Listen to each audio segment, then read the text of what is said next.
I'm Johnny from Johnny's Vintage Motorcycle Company.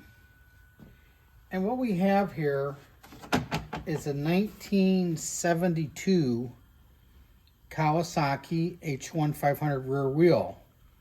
This will work on 69 to 75, and I think it'll also work on KH 500 76. However, if you're a purist, there's a date code on here, and it's a Kawasaki rim.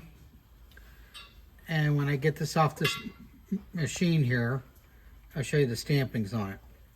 Anyway, we got a really nice brake surface area. I don't see any tire iron marks or anything stupid like that on the rim. There's a little bit of surface pitting right here in the chrome. Not bad.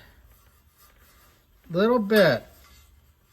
The rim, it could use cleaned up, and I think the spokes would clean up better than they are, but they look pretty good. Okay, and also it has the cushions on the other side that we'll talk about for the sprocket drive. That's a pretty nice wheel. That'd be a great wheel for an unrestored everyday rider. You couldn't build one for this. So anyway, that's it right there. And I'll show you some stuff on it. It says Kawasaki 2.15 by 18, and then 2D. Okay, so A, B, C, D. That's April of 1972.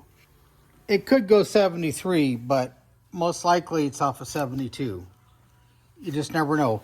And then the date, the code right here, 305, I believe that designates it's for H1. So anyway, these cushions are like new. I didn't check the bearings, but they seem like they spin pretty nice. A little drag, but I think once you rode it a little bit, it get a lot better. So this is a nice piece. No Taiwan parts. This is all strictly genuine the way you want it.